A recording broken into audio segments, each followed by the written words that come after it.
Universalist Congregation of Princeton, where in our open and welcoming community, we live our message of hope, love, justice, and joy. We extend a special welcome to all of our visitors this morning. We're really happy that you've joined us, and we'd love to get to know you better. We have a newcomer table just outside those back doors in Robinson Lounge, where we can get you on our e-lists and send you announcements about our many different programs and events that we have happening. If you haven't stopped by that table, please do. And we'd love to give you a great welcome to the congregation. We do have a few announcements. This stuff is in the back of happenings here, so you can check there for more information on any of them. But the big one is that the Buddhist monks of Gaydon Shartsi will visit our congregation this week. They'll be here Tuesday, the 20th, and then they'll be here through next Sunday. They will build a sand mandala here in Channing Hall. They're going to host a butter sculpture workshop for our youth next week, and they'll have Dharma talks and Q&A sessions on Buddhist teachings over the course of their visit. All this stuff is on the website. You can go to the website and find the whole schedule. You can purchase tickets, and we encourage you to bring all your friends. It's a great event for the congregation. It's an honor to host these monks. A lot of wonderful programming. So bring your friends and check out the website for the schedule. There's a lot going on with that visit. We are also seeking volunteers for our 2024-2025 Children and Youth Sunday programs beginning this fall. At UU Princeton, we offer our children and youth sacred space on Sunday mornings, opportunities to build friendships and experience ritual, hear wisdom stories, and learn about what it means to be a Unitarian Universalist. It is essential that our young people feel loved and celebrated and have adult guides they can trust. Please join us today, this Sunday, after the service at 12 p.m. in the John Murray Room for a Children and Youth Ministry Volunteer Information Session. There are a variety of roles across age groups. Most commitments are no more than a few hours a month, and all experience levels are welcome. An additional information session will be held this Wednesday, August 21st at 7 p.m. on Zoom. So if you can't stay after today, click in on Wednesday night on Zoom. And if you have any questions, please ask the wonderful Reverend Jennifer Kelleher. And now in this sacred community, grateful for those who've come before, welcoming one another today, and building what will embrace those to come. Let us be together for this hour of peace and renewal. And let us join in spirit with all congregations of our faith, who also join together to praise the good and to care for one another. Come, let us worship together.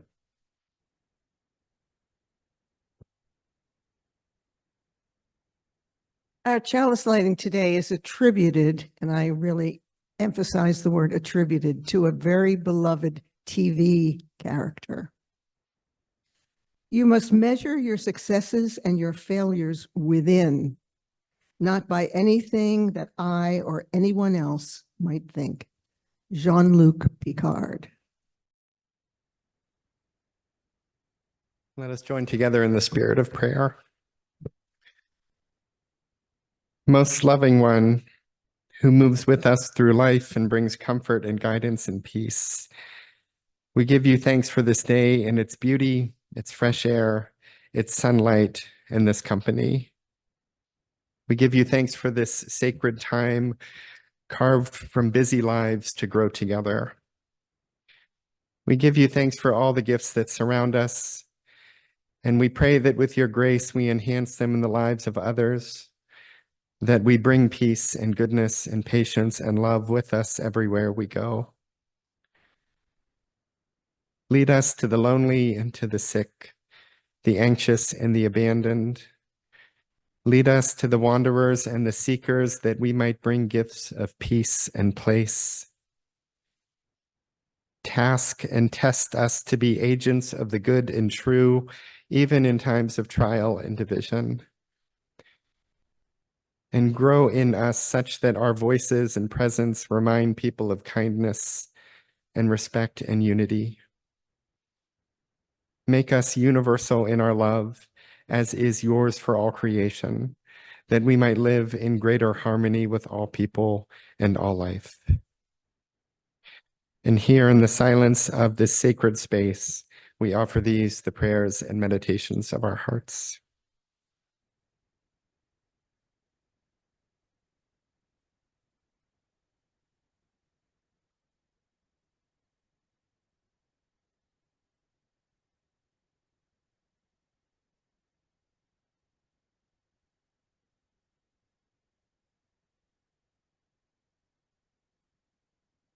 May it be so, and amen.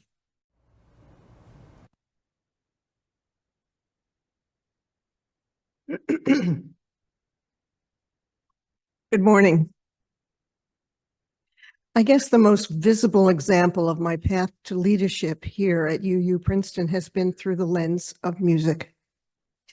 But to understand this more clearly, I need to give you a bit of backstory. Through my training and subsequent years of teaching, conducting ensembles at both the college and community levels, the ideal of the choral ensemble centered around perfection.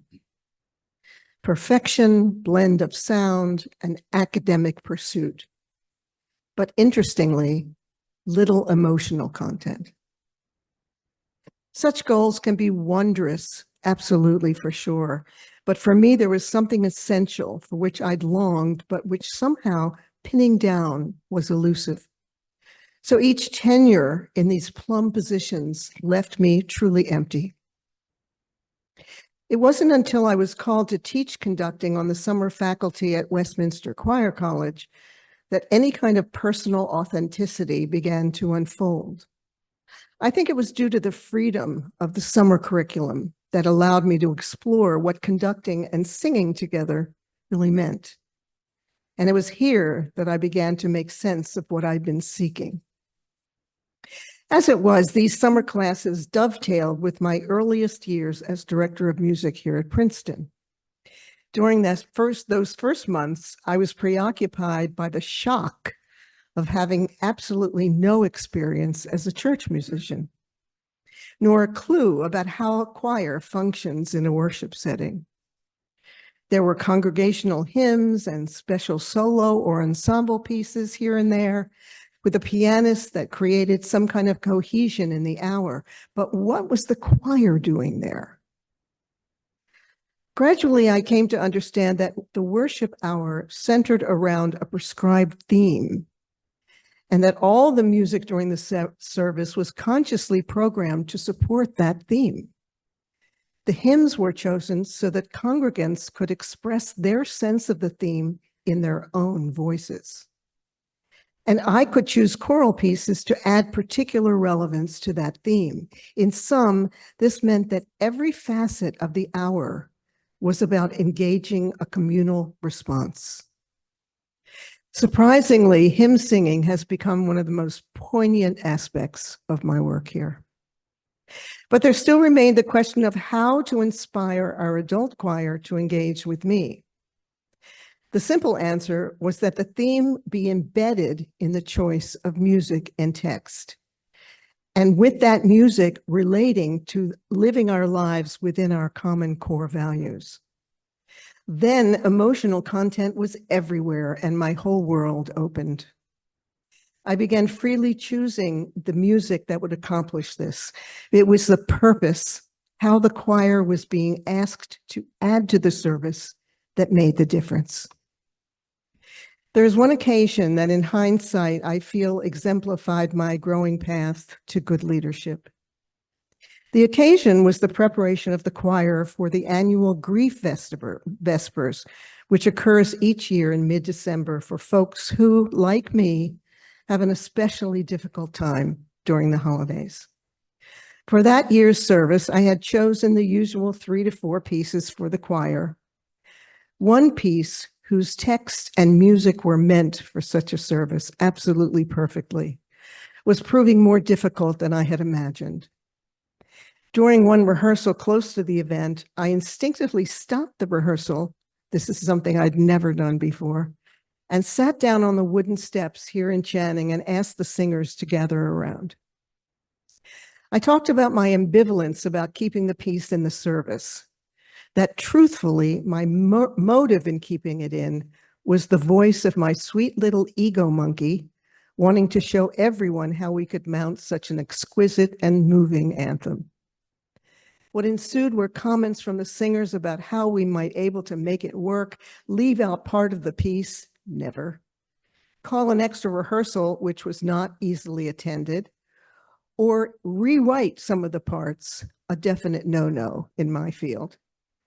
Yet I was moved by their ideas and particularly by their earnestness.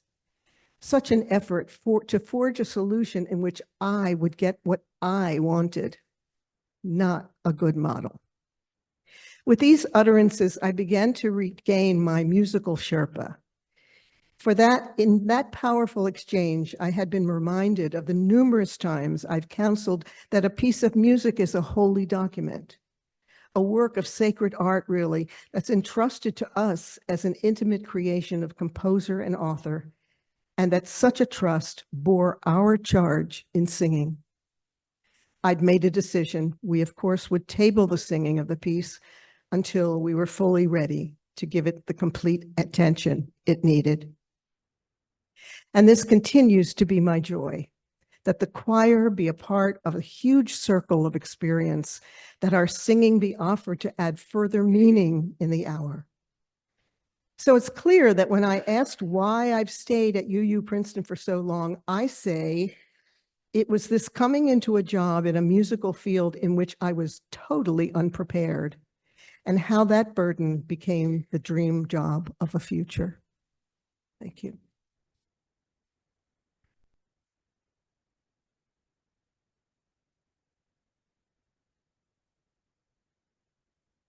We now lift up one of our many ministries in our very active congregation with a ministry moment. We'll do this from time to time this year so that we can all connect with some of the opportunities to serve and just to get to know more people in our congregation, and so that you'll see who is leading what. I'm very grateful to Vicki Campbell and Elaine Nigham, who coordinate our Garden Keepers Committee, for starting us off this week. Come on up.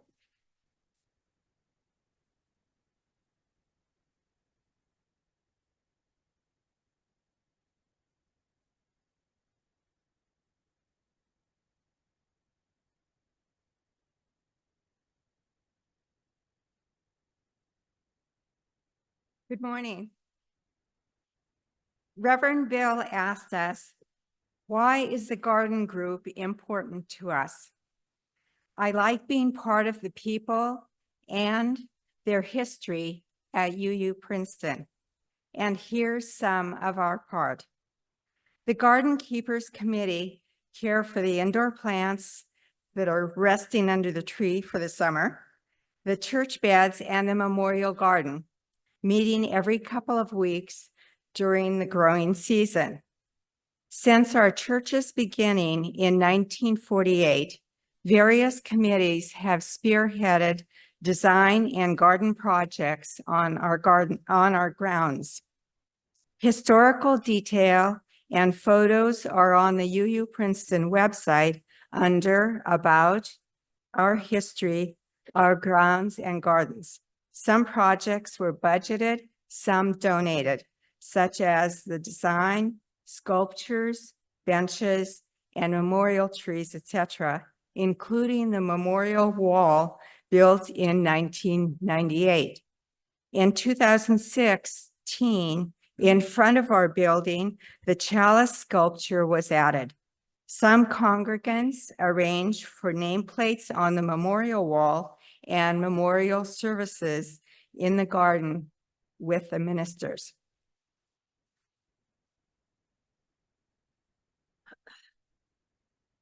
Well, I'm Vicki Campbell, and I have a confession to make. I love flowers. When I first came to this country, I didn't have an opportunity to buy very colorful clothes in where I came from. It was still after the war, you know, and communism and all that. So I went berserk buying flowery shirts and sweaters that had beautiful flowers on it, until one day somebody said to me, "You look like a Polish garden." So I tried today to look like a Polish garden. I hope I do. So Memorial Garden is a labor of love, and it's a continual work in progress. It was first, well, I don't know when it was first designed. It was like a little bit of this and a little bit of that. What happens is the path was put in, the wall was put in, some wildflowers were put in, the other path was put in, then shrubs started getting put in. Somebody thought a beautiful rock would look nice, you know. And a few years ago, we organized a budget for the Memorial Garden.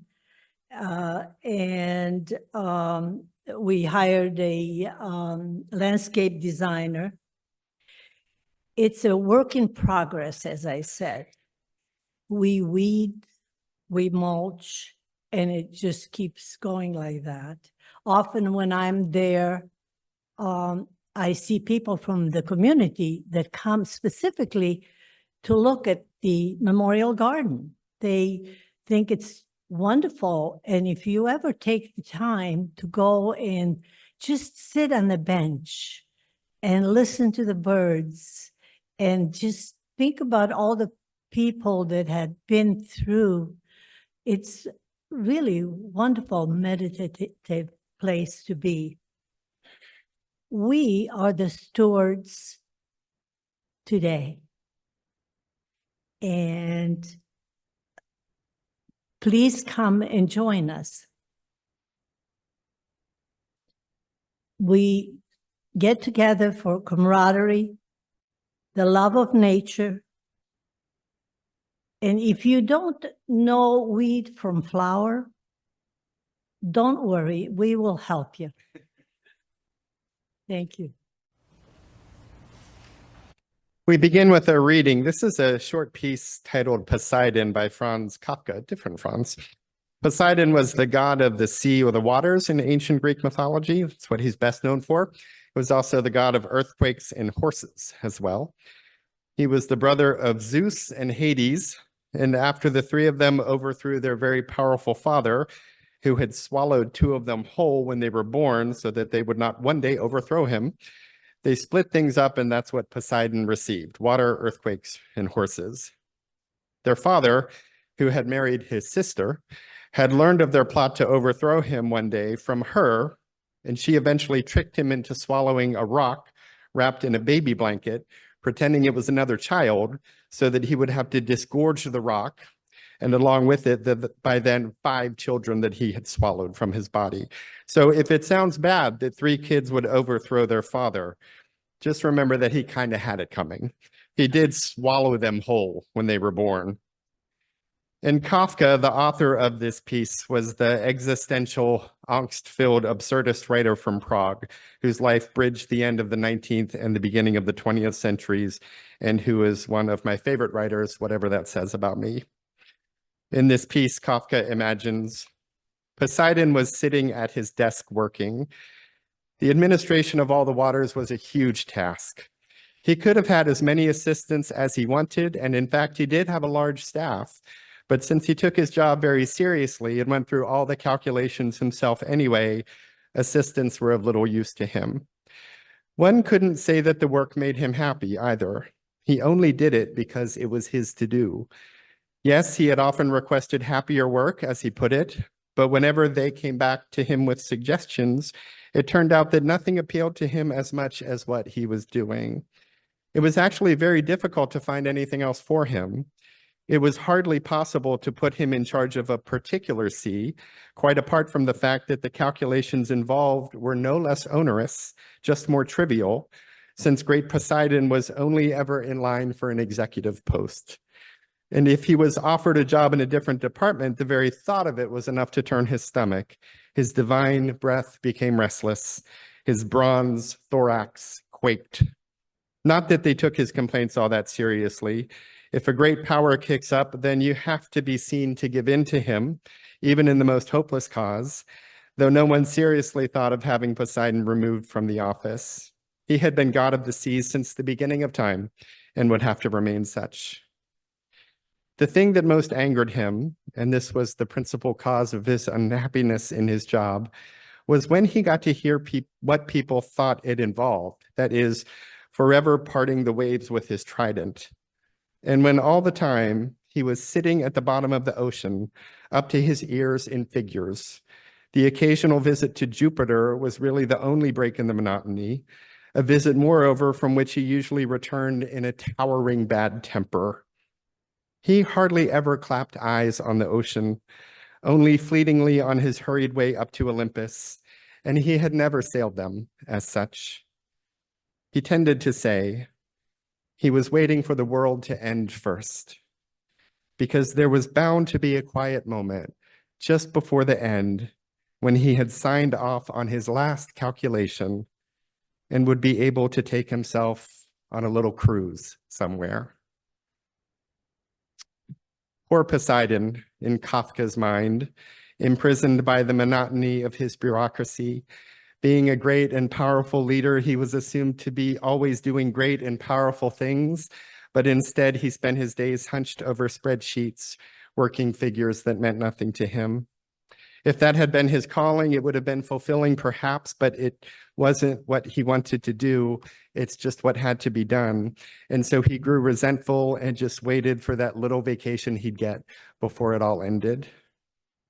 Kafka's imagining reminds me of a short piece I read a long time ago about a finance worker who lamented having to always be on call and available for work. She always had to have her phone with her and always had to answer or respond within some short prescribed window of time to queries from her employers or clients. And they came 24/7. She took the train into the city each workday, and she shared with the reporter how her favorite part of the day was the 5 or so minutes when she was in the tunnel heading into or leaving the city when she had no cell reception. That was the only time she didn't have to keep an eye on her phone. On the one hand, good for her for noticing that. Take those 5 minutes of peace. Whenever life gives you 5 minutes of peace, take them. But on the other hand, how sad that those were the best 5 minutes of her day. How sad that she spent all the other minutes attached to her device, waiting to respond to this or that. She was sad and resentful in the article, as is the great Greek one in the story. And they each offer space to reflect on how what we offer can be fulfilling and not depleting. Probably not always fulfilling, but at least not overwhelmingly depleting, so that one's life is not a long trudge waiting for a quick cruise at the end, or a few minutes of peace in a cramped train in a dingy and dirty tunnel. We are all hemmed in some ways. No one has the perfect life. And no one who serves in any way as a leader, employer, in their family or in volunteer roles, in education or politics or religion, or as the chair of this or that group that does this or that, gets to do only what they want to do, or at least no one should expect that. We live and we are lived. But we can live and serve and lead with love at the center of our hearts and minds and relationships. And that is the healthy impetus behind spiritual leadership, be it lay or professional. Spiritual leadership is a way to serve. It's a way to be of service to the holy within, and to the holy expressed in the community. Spiritual leadership is not about self-aggrandizement. That's for other fields. For spiritual leadership deflects praise to the holy and to the gathered. It's not about accumulating power. That's for other fields too. For spiritual leadership seeks to share power, to share ministry widely and creatively. It's not even about proving that one can be a leader. That makes others means to one's end of self-realization. And spiritual leadership never uses others as means to an end. It's about serving something sacred that is beyond the self and within the self and among the gathered community. That sense is not exclusive to spiritual leadership, though. Plenty of other forms involve that calling and those qualities as well. People of all interests and careers can lead in this sense, from classrooms to boardrooms, and the ones who do are usually the ones we lean toward and learn from. They're the ones we try to work with and ask for advice. They're the ones we want to lead us, and the ones with whom we want to serve and lead. They're the ones who seem to personify Howard Thurman's quotation, "Don't ask what the world needs, ask what makes you come alive and go do that," because what the world needs is people who have come alive. Thurman was a mystic Christian minister and civil rights leader in the 1960s. He was more of a behind-the-scenes guy who offered gratefully received spiritual support and succor to the more public leaders of the movement. He was their contemporary, but he seemed to take more of a mentor role. He practiced nonviolence, helped found a multi-faith congregation that still goes today, and was deeply contemplative. And his quotation, which is widely referenced in any book having to do with finding one's calling or vocation in life, can be felt in the presence of people who are serving and leading in love. I saw it the first time I was a parent helper in my first child's kindergarten class. And by parent helper, I mean I visited the class for 30 minutes, watched the teacher use technology I didn't understand, tripped over small chairs a couple of times, and stuck my hand in something sticky that I still tell myself was glue. But moreover, I watched this masterful educator and engage and instruct not only with energy, not only with expertise, not only with confidence, though those are all great qualities. I watched her teach with love. I could feel the love that she had for those sticky, buzzing, easily distracted bees vibrating in the hive of that classroom. She loved them and she loved beyond them. She loved who they were and loved who they were becoming. She loved them each, and she loved them all. She was alive in her service. And indeed, just as the world needs people who've come alive, those kids needed her and others like her who come alive in teaching them. And it's that love that I've been told by my teacher friends and teacher congregants and teachers of me that lifts the valleys that even the most called among us dip into sometimes. For that which makes us come alive does not forever make us soar in the clouds, removed from the realities of life and responsibility and commitment. Leading with love does not make every moment loving or even pleasant, and some remain taxing and some remain painful, but it does strengthen the service and center it and let it ground us when the seas are tempestuous. Leading with love is not about reaching some heavenly state where the kids always follow instructions and make it to the bathroom and use tissues. It's about love as the foundation that strengthens us during those moments when things have fallen apart, or we are exhausted, or we just want the peace of a tunnel deep underground. I was taught to lead in love by my two greatest mentors, married co-ministers named Reverends Rob and Jan Eller Isaacs, who were my internship supervisors back in 2004, 2005 at Unity Church Unitarian in St. Paul, Minnesota, 20 years ago. I went to them as a student, worried about making mistakes and wanting to be a competent leader in our faith. That was the language that our accrediting body used at the time. We had to prove ourselves competent in a bunch of things, and so I kept using that word too, again and again. I wish the measure was creative or courageous or generous or committed, but competent was our aim, and I went to them focused on becoming that and not making mistakes. They taught me that love involves making mistakes and to not fear, but embrace them. I learned more from my mistakes made with them than from what I got right. And they taught that leading is about love in matters big and small, for members and visitors alike, in all things ministerial, in all things good and true. That does not mean that things are always easy, but out of this living, practiced devotions, all things became rooted in a good, true, and sacred impulse.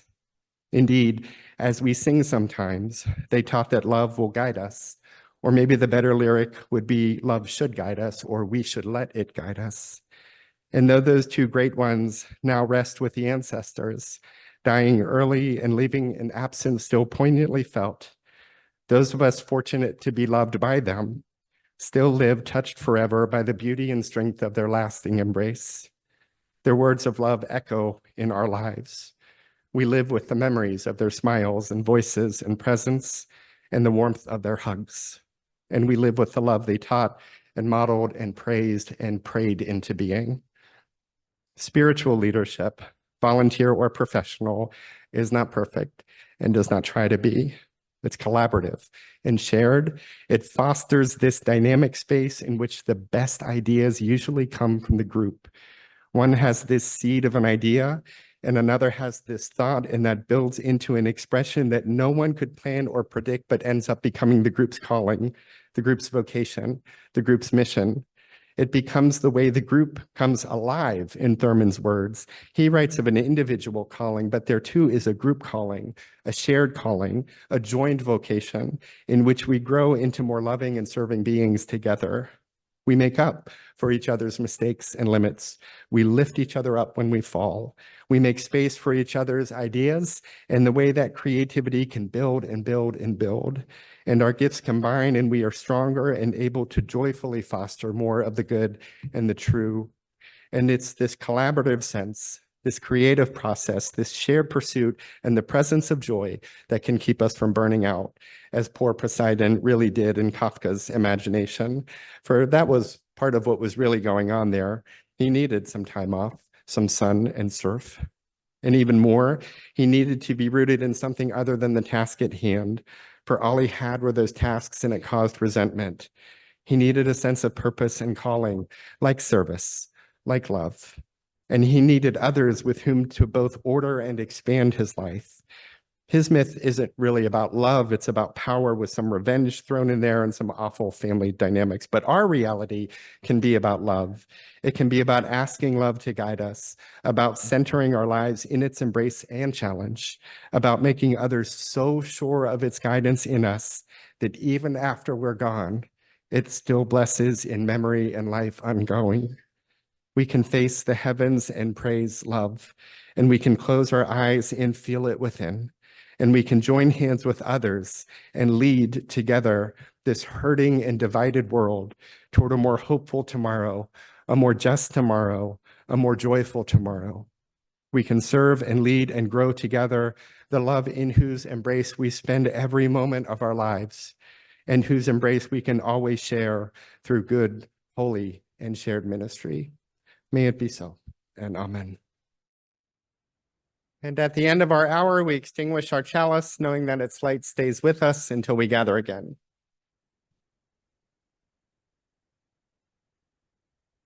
Go forth grateful for the moments before you, the breath within you, the people among you, and the Spirit guiding you toward lives of love and kindness. And go forth knowing that you are held always and always with everyone else by that great love of no beginning and never ending. Go in peace, and amen.